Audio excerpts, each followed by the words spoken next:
afternoon, garden friends. Are you unknowingly doing possible harm to your garden by following some of the garden myths that are out in the atmosphere when it comes to gardening? Well, today we are going to be addressing 5 myths when it comes to gardening. Now, as you guys know, I am participating in the Master Gardener Extension Program as a volunteer. And my goal is to take that knowledge that I am learning and sharing with you all. Now, this is the thing. This is not about, saying that someone is doing something wrong. This is about having the opportunity to share with you some science-based facts when it comes to having a very healthy and vibrant garden. So, the first myth that we are going to talk about is coffee grounds to help the acidity for your pH, for like azaleas, blueberries, and also hydrangeas. Now, here's the science facts behind that. Now, science shows that coffee grounds do not significantly change the neutralness of the soil pH.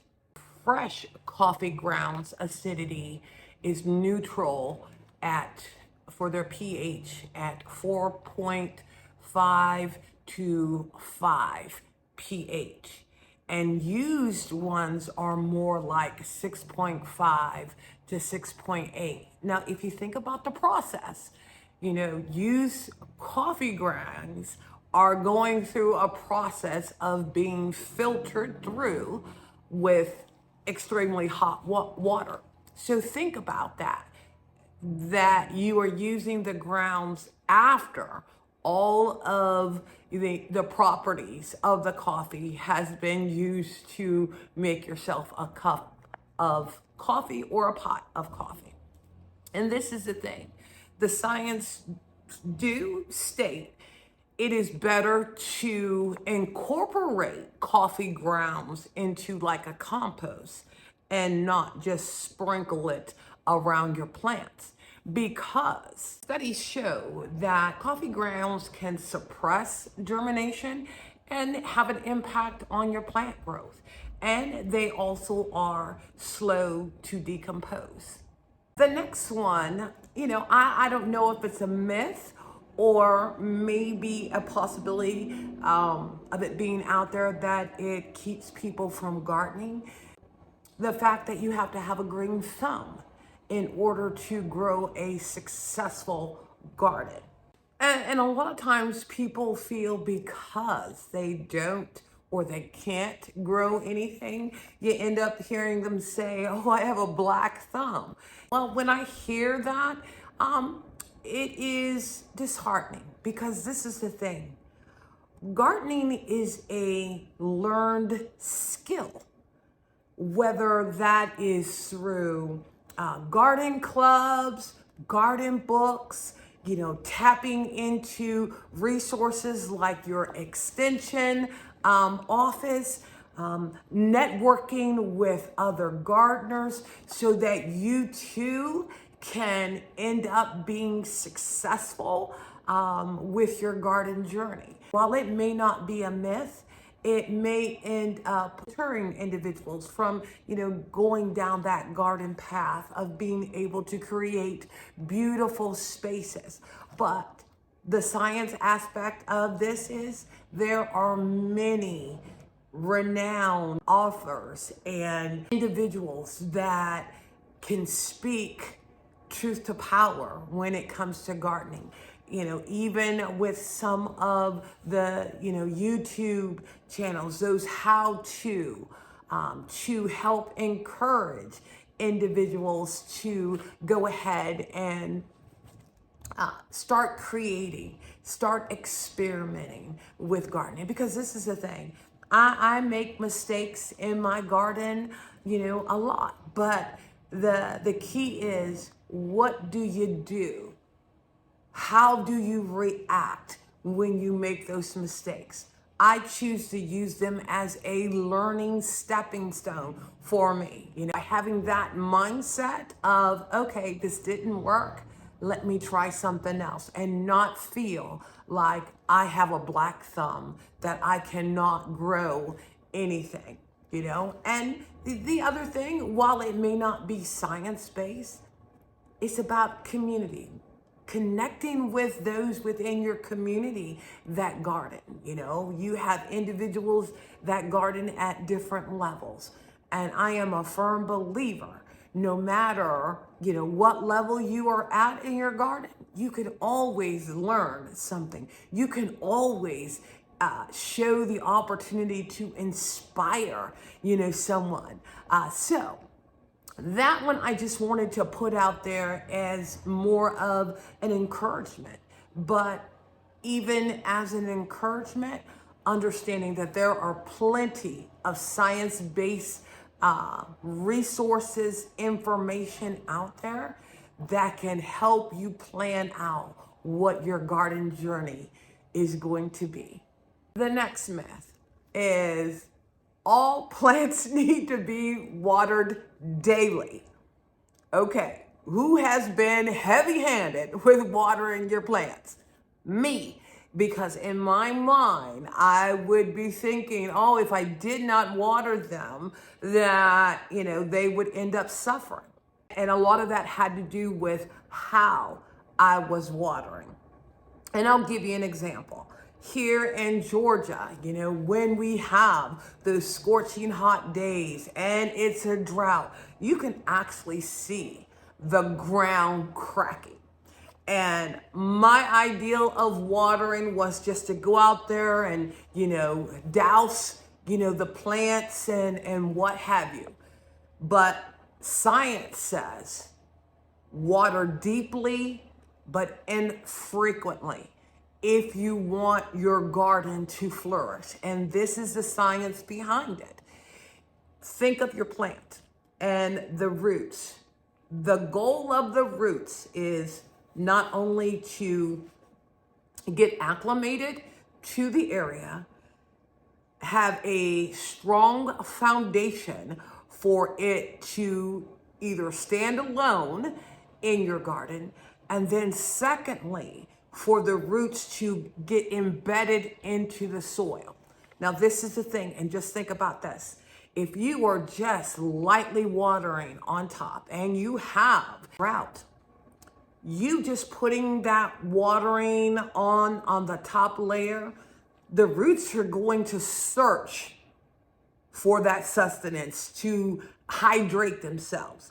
But by watering deep, what that does is that forces them roots to dig deep into the soil so that they are able to gain the sustenance, gain that fresh drink of water to keep them nice and perky. Now, are there going to be times to where no matter if you water deeply with the heat, that it may end up the plant still showing signs of possible stress? Yes.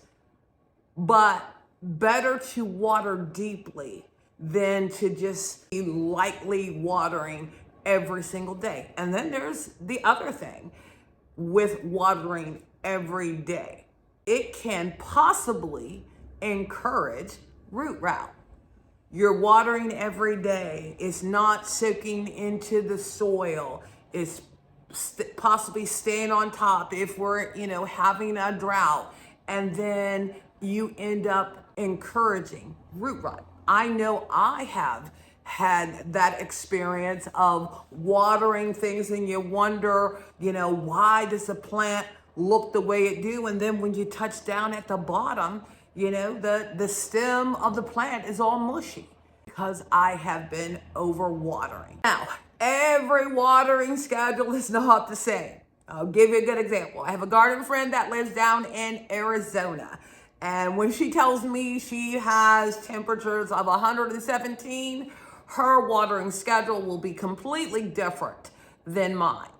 But the science-based factor for successfully, helping your plants have a solid root base is to water deeply but infrequently, but could apply differently based off of where you live, the type of soil that you have, the conditions that you are growing your plants in.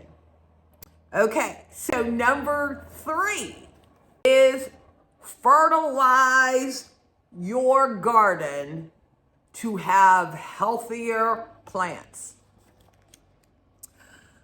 I fell into that trap of thinking, while I do have some plants that are on a weekly feeding schedule, like my petunias, a lot of my annuals, but it's water-based. We had started a vegetable garden and was on a schedule, didn't break the schedule, which was part of the problem. Had planted green beans from seed.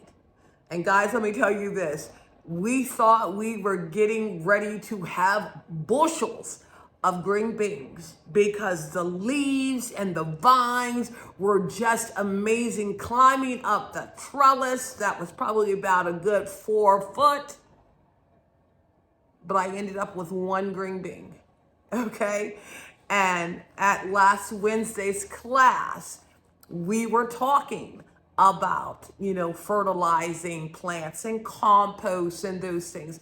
And one of the things that the instructor had mentioned that there's a cutoff time when you should not be fertilizing, especially vegetables, because of their cycle that they end up going through. And one of the things, based off of my bad behavior, it didn't allow the nutrients in the soil to match the physiological makeup of the plant. So it in turn did not allow the plant, my green beans, to do what they needed to do.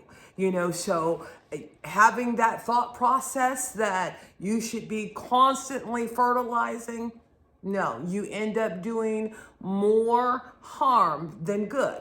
But that's based off of specific, plants within your garden. My annuals are on a regular feeding schedule, but it's organic, it's water-based, so don't know if that ends up making a difference. But at the same time, look at your packages, do the research to determine when, how long, how much you should be fertilizing your gardens, because that mindset of you got to fertilize your garden, constantly, that is not based in science. And you know what? Let me just give you an example. And this is kind of funny. I don't know if anybody else does this, but if I am feeling sick, first thing I want to do is I just want to down a bunch of vitamin C's, okay? But the reality is, my body is only going to use up a certain amount of those vitamin C's. And then the other part is going to waste, is getting flushed out. A plant is just like a human being in regards to that it is a living organism. So if you are over fertilizing your plants, it's either not going to do anything for it, it no longer is of benefit, that it's not able to, extract any of the nutrients out of it because you've overloaded it. So just remember, more fertilizer does not mean a happy or a healthy garden. All right, number 4, you should always plant in the spring. Now this one I'm kind of up and up on, because, in my logic, or I have a logical reason for why I will plant in the spring. Now, while The benefits of planting in the fall when it comes to shrubs, trees, and perennials is the ground is still warm. It gives it time to get acclimated. It gives it time for the roots to get set before they go into dormancy. You know, that is the beauty of in the fall. And then two, say you plant something somewhere and you end up wanting to move it. You still will end up having time to move it to where it will still be able to get acclimated in the new spot. Now in the spring, 9 times out of 10, I'm planting hardy annuals. I sometimes end up planting bulbs that are for the summer and possibly come up later on in the fall, you know, so that they have that time to be able to get acclimated. And 9 times out of 10, these are plants that are sun loving, that like it hot. The hotter, the better they end up doing. Saying that, you know, planting in the spring is bad. I think the premise behind it was telling folks, or folks having the thought process that all they can do is plant in the spring. This is being able to provide you options and then also let you know what are some of the benefits to your plants, shrubs, and perennials when you end up planting in the fall. And when we think of, you know, some additional benefits, you know, when planting shrubs, you know, having that cooler weather, you know, possibly help reduce any type of stress. Because as we know, even in, you know, spring, mid-spring, if you're in an area that the temperatures are steadily in the 70s, even though it's labeled spring, that could still cause, you know, some stress on plants. I think the balance between, you know, spring and fall planting has contributing factors to what you were planting. All right, guys, I just wanted to be able to share with you some of those myths that are out there, but then also provide you with some science-based information. And this is the thing. There are so many resources out there, and I believe that is probably one of the things that I would want you all to take away from this. While we network in our garden groups, our garden clubs, you know, watch other YouTube gardeners, this is the thing. Let's build off of each other. Let's learn from each other, but make sure that we are learning and sharing the proper ways and techniques to help individuals have a very sustainable, flourishing garden for them to be able to enjoy.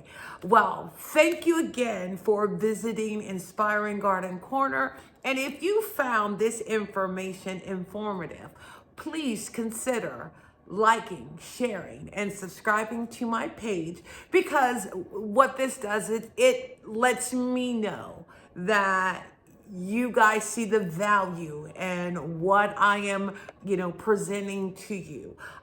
It lets me know that I'm on the right track as far as, you know, what is of interest to the individuals that do end up subscribing to my channel. And I just love the fact of being able to share with you guys the things that I am learning from my Master Gardener Extension program. See you next time, and I look forward to you checking out my next video.